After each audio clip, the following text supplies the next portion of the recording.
नमस्कार, मैं हूं सौरभ शर्मा। आप देख रहे हैं हकीकत क्या है। भारत के चीफ जस्टिस पर अटैक नहीं हुआ है, भारत की सबसे पवित्र संस्था पर अटैक हुआ है। और यह अटैक एक आदमी ने नहीं किया है, बल्कि एक पूरे इकोसिस्टम ने किया है। और यह हमला बहुत सोच समझ कर किया गया है, पूरे कोऑर्डिनेटेड तरीके से किया गया है, मौका देखकर किया गया है, दिन देखकर किया गया है। गणपति पूजा की तस्वीर देखकर यह हमला क्यों हुआ, कौन मेजबान है, कौन मेहमान है, सब कुछ देखकर स्क्रिप्ट लिखी गई। सब कुछ नोट करने के बाद सीरियल अटैक किए गए। कल रात से इस वक्त तक, मतलब पिछले 24 घंटों में, हिंदुस्तान के प्रधानमंत्री नरेंद्र मोदी पर, chief justice of India DY Chandrachud पर जो ये सीरियल अटैक्स हुए, उसकी पूरी क्रोनोलॉजी आपको अपने दिमाग में बैठानी चाहिए। हिंदुस्तान में 22 घंटों तक सीरियल अटैक हुए। अटैक करने वाले कौन थे, उनके निशाने पर कौन थे? यह एक कोऑर्डिनेटेड हमला था। पहले एक ने हमला किया, फिर दूसरे ने हमला किया, फिर तीसरे ने हमला किया। देखते ही देखते सैकड़ों टूल किट को एक्टिवेट कर दिया गया। हर अटैकर की timeline minute to minute match कर रही है। सवाल है कि अटैक किस पर हुआ, कैसे हुआ और इस सीरियल अटैक का मास्टरमाइंड कौन था? यह अटैक देश के प्रधानमंत्री पर हुआ। यह हमला chief justice of India DY Chandrachud पर हुआ। मगर क्या इस इकोसिस्टम का असली मकसद मोदी और चीफ जस्टिस के पीछे छिपकर गणेश पूजा को टारगेट करने का था? इस सीरियल अटैक की पूरी कहानी समझने के लिए आपको घड़ी की सुइयों को थोड़ा पीछे लेकर जाना होगा। तारीख 11 सितंबर, दिन बुधवार और वक्त रात के करीब 9:30 बजे। बुधवार रात अचानक नरेंद्र मोदी की ये तस्वीरें आईं जब वो चीफ जस्टिस ऑफ इंडिया के घर पहुंचे। 28 सेकंड का जो वीडियो जारी हुआ, उसके पहले फ्रेम में प्रधानमंत्री मोदी, सीजेआई डीवाई चंद्रचूड़ और उनकी पत्नी कल्पना दास तीनों हाथ जोड़कर एक दूसरे का वेलकम करते दिखे। यहां तक तो सब ठीक था, लेकिन फिर इसके बाद जैसे ही घर के अंदर का फ्रेम आया, जैसे ही मोदी और चीफ जस्टिस की एक साथ गणपति पूजा और गणेश जी की आरती वाला फ्रेम कैमरे पर आया, खुद को लिबरल कहने वाले गैंग ने पूरे देश में तहलका मचाना शुरू कर दिया।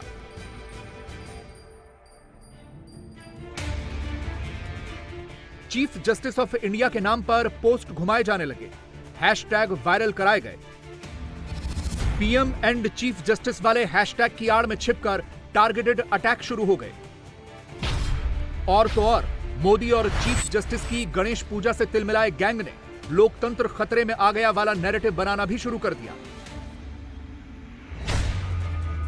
प्रधानमंत्री मोदी और सीजेआई डीवाई चंद्रचूड़ की ये 3 तस्वीरें सामने आने के बाद कितनी देर तक किस किस तरह का सीरियल अटैक हुआ, एक एक करके आपको वो सब दिखाते हैं।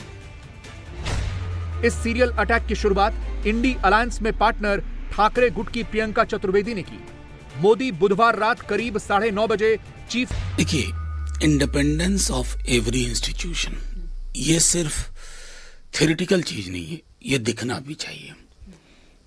गणपति पूजा में ये बहुत ही व्यक्तिगत है, आप कैमरा लेके जा रहे हैं, मैसेज असहज करता है। मेरा सिर्फ इतना कहना है। बाकी चीफ जस्टिस ऑफ इंडिया बहुत बड़े आदमी हैं, प्रधानमंत्री जी भी छोटे नहीं, बहुत बड़े आदमी हैं। अब उन लोगों ने अगर संवैधानिक व्याख्या के बावजूद ये तस्वीर पब्लिक डोमेन में रिलीज की, तो मैं क्या ही कहूं। गुरुवार सुबह 10:30 बजते ठाकरे गुट के संजय राउत ने मोर्चा संभाला और पढ़ लीजिए पहली लाइन में कितनी आपत्तिजनक टिप्पणी की। उन्होंने कहा, संविधान के घर को आग लगी घर के चिराग से, यानी इशारों में संजय राउत का हमला चीफ जस्टिस पर था।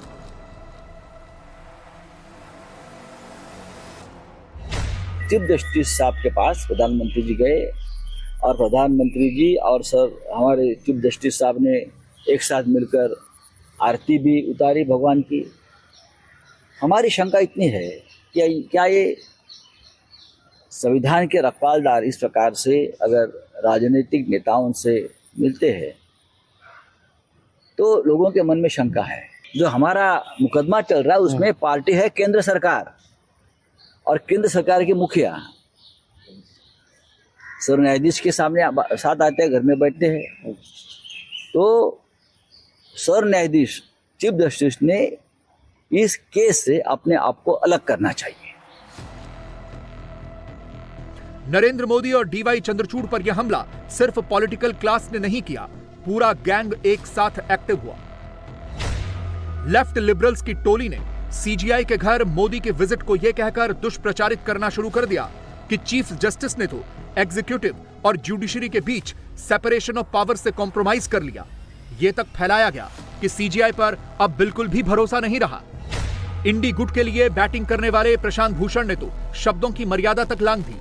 पहली लाइन में लिखा कि चीफ जस्टिस ने प्राइवेट मीटिंग के लिए मोदी को अपने घर आने की इजाजत कैसे दे दी। यह देखकर मैं शॉक्ड हूं। एक सोशल फंक्शन, गणपति की पूजा अगर हमारे माननीय मुख्य न्यायाधीश कर रहे थे तो उसमें अगर प्रधानमंत्री जी हमारे जाके उन्होंने एक पूजा कर लिया, ये सोशल और रिलीजियस फंक्शन था। इसका हमारे आर्टिकल 50 के तहत जो सेपरेशन ऑफ पावर्स की बात हो या कोई पॉलिटिकल मीटिंग की बात हो, किसी जजमेंट को इन्फ्लुएंस करने की बात, ऐसी कोई बात तो है नहीं। ये बेकार की बात को इतना ज़्यादा इन लोगों ने तूल दे दिया है। इसमें क्या बुरा हो गया अगर हमारे माननीय प्रधानमंत्री जी जाके वहाँ पूजा कर लिए, उनके घर चले गए? तो इसमें तो कोई ऐसी बात नहीं है कि जिससे कि इनके सिर पे, हाँ कुछ लोगों के सिर पे पहाड़ टूट गया होगा। ये मीटिंग कोई गुप्त मीटिंग ऐसी नहीं थी जहाँ जाके कोई सी केस के फैसले के बारे में बात हो गया, वैसा तो नहीं है, वैसा कोई कह भी नहीं सकता है। ये सिर्फ कुछ एग्जाम्पल्स नहीं है, ऐसे सैकड़ों सीरियल अटैकर्स और उनके अटैकिंग पोस्ट सोशल मीडिया पर घूम रहे हैं। कुछ सैंपल्स देखिए। कांग्रेस पार्टी के लिए खुलकर बैटिंग करने वाली नेहा सिंह राठौड़ को मोदी और चीफ जस्टिस की गणपति पूजा में लोकतंत्र के लिए खतरे की घंटी नजर आने लगी। दिन रात मोदी के खिलाफ एजेंडा परोसने वाला इकोसिस्टम शेरो शायरी करके मोदी और चीफ जस्टिस को टारगेट करने लगा। किसी ने मोदी और सीजीआई की पूजा को महाराष्ट्र इलेक्शन से जोड़ दिया। कोई जुडिशरी की क्रेडिबिलिटी पर सवाल खड़े करने लगा। यह पूरा अटैक प्री स्क्रिप्टेड और सिलेक्टेड था।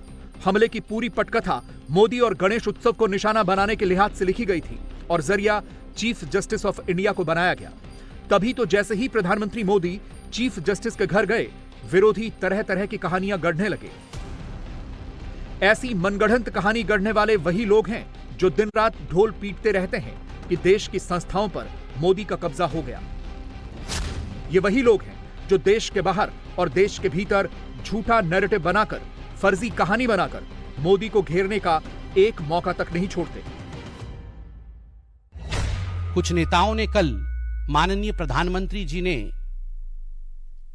जिस प्रकार से चीफ जस्टिस ऑफ इंडिया के आवास गृह में उनके इनविटेशन पर गणपति जी की उपासना की, उनकी आरती हुई, उसको लेकर भी राजनीति करने की कोशिश कर रहे हैं। नहीं, आप क्या चाहते हैं? सुप्रीम कोर्ट के चीफ जस्टिस से अगर देश के प्रधानमंत्री मिलते हैं, उस पर आप आपत्ति करते हैं, और वहां अमेरिका जाके इल्हान ओमर से मिलते हैं, उस पर आपत्ति नहीं है। मुझे ऐसा भी समझ है कि शायद यह आपत्ति चीफ जस्टिस ऑफ इंडिया और प्रधानमंत्री के मिलने से नहीं है, यह आपत्ति गणपति पूजा से है।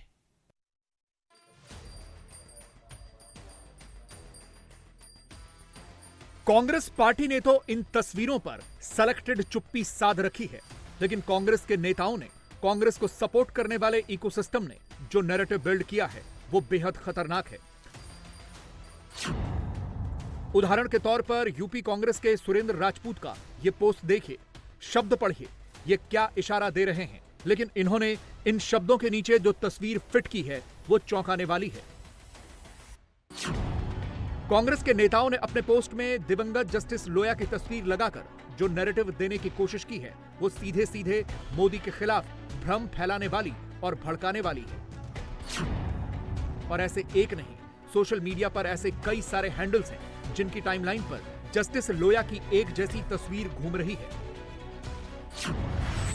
यह इकोसिस्टम 22 घंटों से यही एजेंडा चला रहा है कि मोदी का चीफ जस्टिस के घर जाना, गणपति पूजन में भाग लेना कुछ और नहीं, जुडिशरी को अपने काबू में करने का तरीका है। ये बिल्कुल वही लाइन है जो लाइन राहुल गांधी लेते हैं। देश के भीतर और देश के बाहर जाकर बार बार कहते हैं कि मोदी सरकार ने देश की संवैधानिक संस्थाओं को कैप्चर कर लिया है।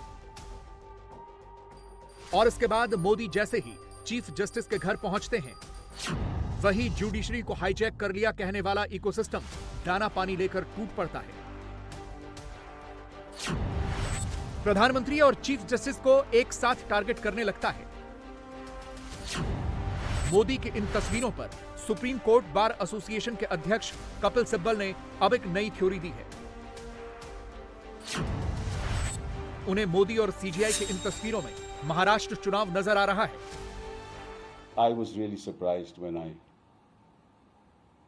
saw this clip that was going viral. No public functionary should not publicize a private event. That's sad. The Prime Minister of India should never have shown his interest to go to such a private event. There should be no videography, photographs, which then should be allowed to be made public. It should best have been avoided. And I request the Prime Minister of India not to make a spectacle of these events. And in the context that there is going to be an election in Maharashtra, this is not an opportune time for the Prime Minister to have made a public spectacle of a private ceremony.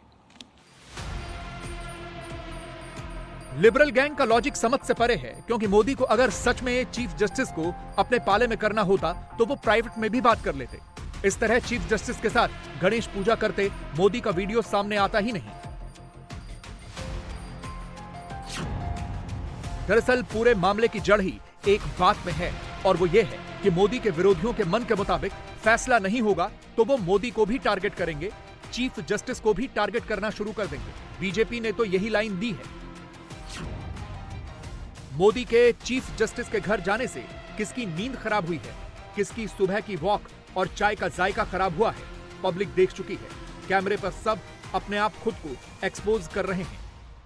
Bharatiya Janata party पूजा अर्चना का इस्तेमाल राजनीतिक फायदे और नुकसान के लिए करती है। बीजेपी ने स्पष्ट कर दिया कि कल की पूजा का मकसद लोगों के दिमाग में हलचल पैदा करना था। इसका मतलब भारतीय जनता पार्टी का मकसद पूजा करना नहीं है। भारतीय जनता पार्टी का मतलब पूजा के बदले राजनीति का लाभ और नुकसान देखने का है। रही बात कपिल सिब्बल के उस बयान की जिसमें उन्होंने कहा कि मोदी और चीफ जस्टिस का यह वीडियो सामने नहीं आना चाहिए था, तो इस पर बार काउंसिल ऑफ इंडिया के चेयरमैन मनन मिश्रा को सुन लीजिए। आप विरोधी इकोसिस्टम का सारा गेम समझ जाएंगे। रोज सरकार के विरुद्ध भी जजमेंट होता है, सरकार के पक्ष में भी होता है। अब इनके साथ इनकी आदत है, इनके मन मुताबिक कोई निर्णय नहीं होगा सुप्रीम कोर्ट से या किसी पर्टिकुलर जज को भी। अब तो ये जजेज को भी अटैक कर रहे हैं, तो बहुत बड़ा अन्याय हो गया, बहुत बड़ा पहाड़ टूट गया। और सरकार के विरुद्ध हो गया तो ये चुप हो जाए, कुछ नहीं बोलेंगे। लेकिन अगर यही राहुल गांधी चले गए होते सीजीआई के घर पे, तब किस तरीके का रिएक्शन होता? कुछ नहीं होता। मैं कह रहा हूँ राहुल गांधी जी, दिक्कत ये राहुल गांधी जी उसमें विश्वास नहीं रखते हैं पूजा पाठ में। राहुल गांधी जी सोशल मीडिया में, सोशल फंक्शंस में, और उसमें राहुल गांधी जी विदेश में जाके देश को गालियां दे रहे हैं, यहाँ के सारे सिस्टम को गालियां दे रहे हैं, एंटी इंडियन से मीटिंग कर रहे हैं। उनकी मीटिंग सीजीआई से अच्छे लोगों से थोड़ी होगी, उसमें दिक्कत होगी, उनको परेशानी होगी। इस मीटिंग से हमारे माननीय मुख्य न्यायाधीश महोदय को अब आप जानते हैं कि अब 2-3 महीने में रिटायर करने वाले हैं। अब उन पर उंगली उठाना, उनकी आलोचना करना, ये पॉलिटिकल पार्टीज को इनका एक देखिए वन पॉइंट इनका पर्पस होता है। वो प्रियंका चतुर्वेदी हो, राहुल जी हो या विरोधी दल के लोग हों, जुडिशरी को मेलाइन करना, हमारे जितने इंस्टीट्यूशंस हैं उनको मेलाइन करना, और उसी में इनको अच्छा लगता है। पावर तो जनता दे नहीं रही है, तो अब लोगों का इमेज टार्निश करना, इसी में सोशल मीडिया पे अपना छाए रहना। पब्लिक भले गाली दे, सोशल मीडिया पे देखिए कि जिन लोगों ने क्रिटिसाइज किया है उनको कितनी गालियां पड़ रही हैं। ऐसा भी नहीं है कि यह पहली बार हुआ है जब भारत का कोई प्रधानमंत्री किसी फंक्शन में चीफ जस्टिस के साथ नजर आया हो। मगर सेलेक्टिव पॉलिटिक्स करने वाले लोगों ने मोदी और चीफ जस्टिस ऑफ इंडिया को इसलिए टारगेट किया क्योंकि यहां गणेश पूजा हो रही थी, इफ्तार पार्टी नहीं। साल 2009 में जब मनमोहन सिंह प्रधानमंत्री थे, तब नई दिल्ली में प्रधानमंत्री आवास पर इफ्तार पार्टी का आयोजन हुआ था और उस वक्त मनमोहन सिंह की इफ्तार पार्टी में तत्कालीन chief justice of India KG Balakrishnan पहुंचे थे, मगर उस वक्त किसी ने शोर नहीं मचाया कि चीफ जस्टिस पीएम आवास क्यों पहुंचे। देश ने वो दिन भी देखा है जब राष्ट्रपति भवन में इफ्तार पार्टी का आयोजन होता था, मगर तब ऐसे सवाल नहीं उठते थे।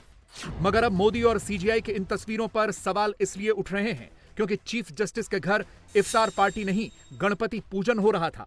पहले डॉक्टर मनमोहन सिंह बतौर प्रधानमंत्री इफ्तार की पार्टी रखते थे, क्या उसमें चीफ जस्टिस नहीं आते थे? जब इफ्तार पार्टी में चीफ जस्टिस और प्रधानमंत्री मिल सकते हैं और बैठ सकते हैं, गुफ्तगू कर सकते हैं, they can break breads together, उस समय जब एक टेबल पर बैठ के दोनों की बात हो सकती है, वह भी एक त्योहार है, यह भी एक त्योहार है। दोनों त्योहारों के बीच यह पार्थक्यता क्यों है? जब मनमोहन सिंह जी के यहां एक ही टेबल पर बैठ के CJ of India, chief justice of India इफ्तार पार्टी करते थे, उस समय इनके मन में संदेह क्यों नहीं उत्पन्न होता था? गणपति जी की आरती कर ली तो संदेह उत्पन्न हो गया। क्यों उत्पन्न हो गया भैया? हिट एंड रन वाली इस पॉलिटिक्स की शुरुआत उस वक्त से हुई है जब से राहुल और इंडी अलायंस ने यह कहना शुरू किया है कि मोदी के 10 सालों में देश की सारी संवैधानिक संस्थाओं पर आरएसएस का कब्जा हो गया है। राहुल देश में रहकर भी उसी कब्जे की बात करते हैं, अमेरिका जाकर भी वही बात रिपीट करते हैं। वो विधायिका को टारगेट करते हैं, कार्यपालिका पर सवाल खड़े करते हैं, न्यायपालिका को कटघरे में खड़ा करते हैं और मीडिया को तो दिन रात कोसते ही रहते हैं। मोदी का चीफ जस्टिस के घर जाना और गणेश पूजा करना, इसके बाद कांग्रेस के नेताओं का इशारों इशारों में इस तरह की आपत्तिजनक टिप्पणी करना, सब उसी स्क्रिप्ट का हिस्सा है। तो आपने देखा, सरकार, जुडिशरी, इलेक्शन कमीशन, मीडिया किसी को नहीं छोड़ा और इसी को कहा जाता है लेफ्ट लिबरल ग्रुप, या उनके विरोधी उसे कहते हैं लेफ्ट लिबरल गैंग। और वो जो इकोसिस्टम जिसकी हम बात कर रहे थे, वही गणेश चतुर्थी पर दो लोगों की मुलाकात को देश के लिए खतरा बता देता है। हिंदुस्तान के मुसलमानों को बहकाने के लिए, भड़काने के लिए एक कोड लॉन्च हुआ है, इसको भी आप जान लीजिए। और ये कोड मोबाइल पर पहुंच गया। खबर यह आ रही है कि करोड़ों मोबाइल फोन्स पर यह कोड पहुंचा है और एक दो मौलवी नहीं, कहा जा रहा है कि इस मुहिम में सैकड़ों मौलाना जुटे हैं।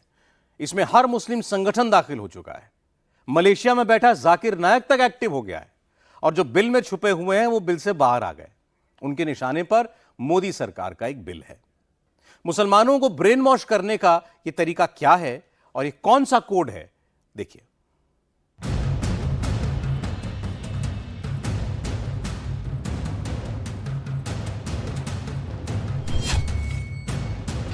बच्चे के पास मोबाइल है, अपने फोन के जरिए से इस बिल के खिलाफ राय पेश करें कि ये बिल अगर पास हो गया तो हमारी मस्जिदें छिन जाएंगी, मदारिस छिन जाएंगे।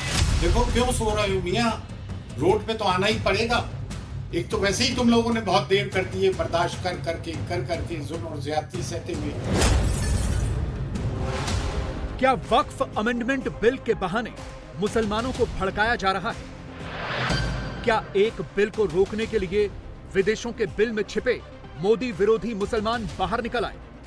It may be worth billions and hundreds of billions of dollars. It is a big asset. And they're trying to eat this property, trying to put non-Muslim on the board. क्या वक्फ बिल सिर्फ एक बहाना है? मकसद मुस्लिम बिरादरी को इकट्ठा करना है? क्या वक्फ के बहाने बीजेपी और मोदी के खिलाफ नफरत और झूठ फैलाया जा रहा है? ओवैसी की पार्टी का विधायक गृह युद्ध की धमकी क्यों दे रहा है? ओवैसी की पार्टी का नेता सिर धड़ कटवाने की बात क्यों कर रहा है? यह झूठ क्यों फैलाया जा रहा है कि सरकार मुसलमानों की मस्जिद, मदरसे और कब्रिस्तान हड़प लेगी? यकीनन है कि अगर ये बिल कानून बन गया तो मुल्क में खाना जंगी करा देगी ये हुकूमत।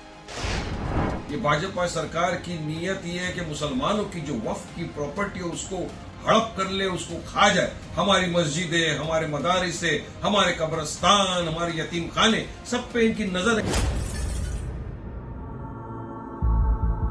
वक्फ अमेंडमेंट बिल 2024 इस वक्त जेपीसी के पास है और जेपीसी ने लोगों से इस बिल पर अपनी राय देने को कहा है। कल यानी 13 सितंबर को वक्फ अमेंडमेंट बिल 2024 पर राय देने की आखिरी तारीख है। देश भर में मुसलमान इस बिल के खिलाफ राय देने के लिए लोगों को कह रहे हैं। मस्जिदों में और मुस्लिम मोहल्लों में बिल के खिलाफ राय देने के लिए क्यूआर कोड लगे हैं। लोगों के मोबाइलों पर भी क्यूआर कोड भेजे जा रहे हैं ताकि वो इसके जरिए बिल के खिलाफ अपनी राय दें। कल जुमा भी है और देश भर की मस्जिदों में जुमे पर जमा लोगों के जरिए आखिरी कोशिश की जाएगी। और इस्लामिक धर्मगुरु जाकिर नाइक भी इसी आखिरी कोशिश में है। जाकिर नाइक के ऊपर बहुत सी आतंकी गतिविधियों के आरोप हैं। भारत में कई केस हैं। वो मलेशिया में छिपा हुआ बैठा है, लेकिन वक्फ अमेंडमेंट बिल के बहाने जाकिर नाइक अपने बिल से बाहर आया और वहीं से मुसलमानों को भड़का रहा है। मुसलमानों के नाम पर जाकिर नाइक ने एक 9 मिनट का वीडियो जारी किया जिसमें वो कई तरह के आरोप लगा रहा है और मुसलमानों को बिल के खिलाफ वोट करने को कह रहा है। The Joint Parliamentary Board has given a time limit till 13th of September. If any Muslim has objection, they can take objection. Even if 5 million Muslim, even 2.5% of the Muslim, if they send the objection and they reject this Waqf Board amendment bill, it will be stopped. So now it is our duty that this anti-Islamic, anti-Muslim coalition government, which is trying to usurp, eat the property of the Muslims. You know, there are hundreds and thousands of mosques in the Waqf Board, hundreds and thousands of madrasas, of graveyards. The total bank is 9.4 lakh acres, 41 billion square feet, more than 3,400 square kilometers of land. It may be worth billions and hundreds of billions of dollars. It is a big asset. And they're trying to eat this property, trying to put non-Muslim on the board. Bill के विरोध में मुसलमानों को भड़काने वाला ये मोदी विरोधी gang सिर्फ विदेशों से एक्टिव नहीं हुआ है, बल्कि मुंबई से लेकर दिल्ली तक और अजमेर से लेकर बिहार तक पूरा टूलकिट एक्टिव है। याद रखिए ये बिल अगर देश भर के मुस्लिम मोहल्लों में ऐसे ही इस बिल के खिलाफ लोगों को राय देने के लिए कहा जा रहा है। कुछ दिन पहले ये तस्वीरें दिल्ली से आई थी। मुसलमानों को कहा जा रहा है कि कम से कम अगर 50 लाख मुसलमानों ने बिल को रिजेक्ट करने के लिए राय दे दी तो ये बिल कानून नहीं बनेगा, लेकिन ये हकीकत नहीं है। अब हो ये रहा है कि एक तरफ मुसलमान एक्टिव हैं जो इस बिल के खिलाफ वोट दे रहे हैं, दूसरी तरफ हिंदू संस्थाएं भी एक्टिव हो गई हैं। वो लोगों को बिल के समर्थन में वोट करने को कह रही हैं। मुसलमान मस्जिदों में क्यूआर कोड लगाकर बिल के विरोध में वोट करने को कह रहे हैं। दूसरी तरफ हिंदू संस्थाएं गणेश पूजा के पंडालों में क्यूआर कोड लगाकर बिल के समर्थन में वोट करने को कह रही हैं। वोट करने की आखिरी तारीख 13 सितंबर है, यानी बस एक दिन बचा है। हुकूमत ने राय तलब किया है कि मुसलमान इस एक्ट के ताल्लुक से क्या सोचता है और वो अपनी क्या राय देता है, इसमें तब्दीली होना चाहिए नहीं होना चाहिए, जो भी उनकी राय हो वो दे। मगर सतम ज़रफ़ी ये है कि मुसलमानों की ज़मीन, मुसलमान जो वफ़ कर रहे हैं, वफ़ का मामला, मगर उसके अंदर मुसलमानों के अलावा वो लोग भी शरीक हो रहे हैं कि जिनका कोई लेना देना नहीं है, वो भी अपनी राय भेज रहे हैं तो कि हमको ये मंजूर है। तो ये इस किस्म की जिनका मसला है उनको अपनी राय देना चाहिए, ना कि मसला मेरा है, मेरे घर का मसला है और हल करने के लिए आप आगे आ जाएं या आप अपनी राय दें। तो आपके राय की कोई ज़रूरत ही नहीं है। ये तो इख्तलाफ पैदा करने वाली बात है। लेकिन हलचल ज्यादा मुसलमानों के बीच में दिख रही है। मुसलमानों के बीच से मोदी विरोधी ऐसे ऐसे मौलाना निकल कर आ रहे हैं जो बिल की मुखालफत की बात कहकर मुसलमानों को भड़का रहे हैं, उन्हें उकसा रहे हैं। ख्वाजा मोइनुद्दीन चिश्ती की दरगाह के खादिम सरवर चिश्ती का ताजा बयान, वो सीधे मुसलमानों को सड़कों पर उतरने को कह रहे हैं। वक्फ अमेंडमेंट बिल 2024 आया, जगह जगह से आवाजें उठ रही हैं कि ये जो क्यूआर कोड दिया है इसको आप पंच करें, अपना स्कैन करके डालें, इसको रिजेक्ट करें। आज की तारीख 10 सितंबर 2024 तक आज तक भी किसी ने वक्फ अमेंडमेंट बिल 2024 के खिलाफ कुल 40 लाख लोगों ने इसको स्कैन किया है। क्यों सो गए? देखो क्यों सो रहे हो मियां, रोड पे तो आना ही पड़ेगा। एक तो वैसे ही तुम लोगों ने बहुत देर कर दी है बर्दाश्त कर करके जुल्म और ज्यादती सहते हुए। जालिम से बड़ा गुनाहगार वो है जो जुल्म बर्दाश्त करता है। एक डेमोक्रेटिक कंट्री में रहते हो, अपने डेमोक्रेटिक राइट्स का तो इस्तेमाल करो। बिल के विरोध के नाम पर मुसलमानों को भड़काया जा रहा है। ऐसा लग रहा है कि एक बार फिर से सीएए जैसा माहौल बनाने की कोशिश हो रही है। मौलाना और नेता मुसलमानों को सड़कों पर उतरने को कह रहे हैं। जानबूझकर अभी से कहा जा रहा है कि मुसलमान इस बिल के खिलाफ अपना सर कटा देंगे, जबकि हकीकत यह है कि यह सिर्फ अभी एक बिल है, कानून नहीं बना है। यह अभी जेपीसी में है, जिसके सदस्य बहुत से मुस्लिम सांसद हैं। मुसलमानों के बड़े नेता हैदराबाद वाले भाईजान असदुद्दीन ओवैसी भी हैं। असदुद्दीन ओवैसी भी इस जेपीसी के सदस्य हैं और इस बिल के खिलाफ ओवैसी बहुत एक्टिव भी हैं। मुसलमानों को जागरूक करने के नाम पर ऐसे ही जलसे कर रहे हैं, लेकिन इस पूरे विरोध में एक चीज कॉमन है और वो है मोदी और बीजेपी के खिलाफ माहौल बनाना। ओवैसी जब हैदराबाद से एक्टिव होते हैं तो उसका असर बिहार तक होता है। बिहार में ओवैसी की पार्टी के नेता तो गृह युद्ध की धमकी तक देने लगे हैं। अगर ये मुखालिफत नहीं पर ये लोग जेपीसी अपना मिजाज नहीं बदलती है, अब पार्लियामेंट अगर जिद में आए तो मैं समझता हूं कि इस मुल्क में मुसलमानों के जीने और मरने का सवाल होगा। इसके लिए किसी हद तक मुसलमानों को जाना चाहिए। यकीनन है कि अगर ये बिल कानून बन गया तो मुल्क में खाना जंगी करा देगी ये हुकूमत। आज ये बात नहीं मानेंगे, सड़कों पे उतरेंगे, धरना करेंगे, जेल बढ़ेंगे। इस मामले में हम मुबारकबाद देते हैं। हमारे उलमा के मुख्तलिफ मसालिक हैं, लेकिन मसलक के तमाम तो लोगों ने चादर समेट कर मुत्तहिद होकर लड़ाई लड़ी है।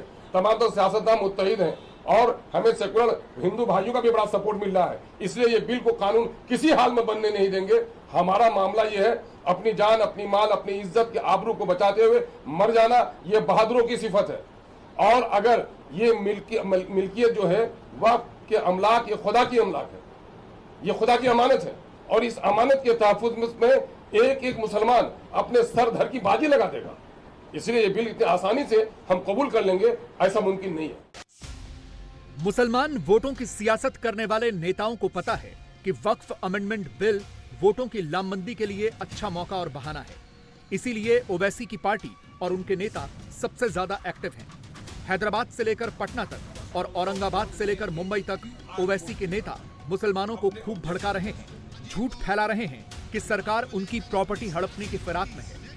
ये भाजपा सरकार की नीयत ये है कि मुसलमानों की जो वक्फ की प्रॉपर्टी है उसको हड़प कर ले, उसको खा जाए। हमारी मस्जिदें, हमारे मदारिस, हमारे कब्रस्तान, हमारे यतीम खाने, सब पे इनकी नजर है। ये चाहते हैं इसको यूसर्फ कर ले, इसको खा ले। इसलिए ये असंवैधानिक बिल को इंट्रोड्यूस किया गया है पार्लियामेंट में। All India Muslim personal law board ने एक QR कोड निकाला है अपने ऑब्जेक्शन दर्ज करने के लिए। मेरी आप तमाम से गुजारिश है कि किस तरह इसको जो QR कोड है उसको आप किस तरह से अपना ऑब्जेक्शन भेज सकते हैं। अब ये 15 दिन का समय था जिसकी लास्ट डेट है 13 सितंबर यानी जुम्मा का दिन।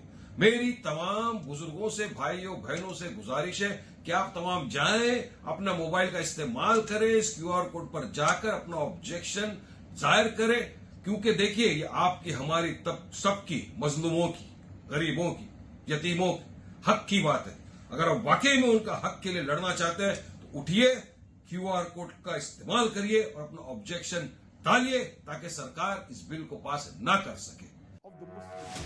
ओवैसी की पार्टी के नेता और कुछ मौलाना जिस वक्फ बिल के नाम पर मुसलमानों को भड़का रहे हैं वो पूरी बात अपने लोगों को नहीं बता रहे। हकीकत यह है कि रेलवे और डिफेंस के बाद सबसे ज्यादा जमीन वक्फ बोर्ड के पास ही है। देश के 32 वक्फ बोर्ड के पास 9,40,000 एकड़ जमीन है।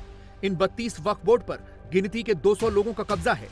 वक्फ बोर्ड में करप्शन और केस मुकदमे की शिकायत आम है।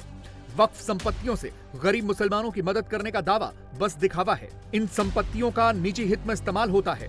वक्फ बोर्ड के लोग वक्फ संपत्तियों पर अतिक्रमण कराकर किराया भी वसूलते हैं। लाखों करोड़ रुपए की वक्फ संपत्तियों से सालाना 200 करोड़ से भी कम की आय दिखाई जाती है। यही सुधार करने के लिए तो सरकार बिल लेकर आई है, लेकिन उससे पहले ही ऐसा माहौल बनाया जा रहा है कि जैसे मुसलमानों से सब कुछ छीना जा रहा हो। जिस तरीके से हुकूमत बताना चाह रही है, हम हुकूमत के सामने अपनी गुहार के तौर पर रख रहे हैं कि आप वक्फ बोर्ड के इख्तियार को लेकर के डीएम को देने जा रहे हैं। एक डीएम ने गलती की थी इस भारतवर्ष में और उसने तोहफा दिया पूरे मुल्क को बाबरी मस्जिद राम मंदिर का। डीएम की गलती थी, मैं फिर दोहरा रहा हूँ कि एक डीएम की गलती से पूरे भारत को एक तोहफा मिला लड़ाई झगड़े का, उसका नाम था राम मंदिर और बाबरी मस्जिद। अब आप इस तरीके से देश के तमाम कलेक्टरों को और डीएम्स को जो है ये इख्तियार दे करके हर मस्जिद को, हर कब्रस्तान को बाबरी मस्जिद बनाने जा रहे हैं। ये हम खुली बात कर रहे हैं, ये अच्छी बात नहीं है, ना मुल्क के लिए, ना देशवासियों के लिए, ना हमारे लिए। रेफरेंडम जो कराया जा रहा है, जो राय मांगी जा रही है, उसका आखिरी दिन है और खैर से जुमा है। तो हमारी कोशिश होगी कि कल ज़्यादा से ज़्यादा जो है QR कोड्स को जो है स्कैन करके हम अपनी राय भेजें। इसके लिए तकरीरें भी होंगी, इसके लिए हम अवेयरनेस भी लाएंगे इंशाल्लाह।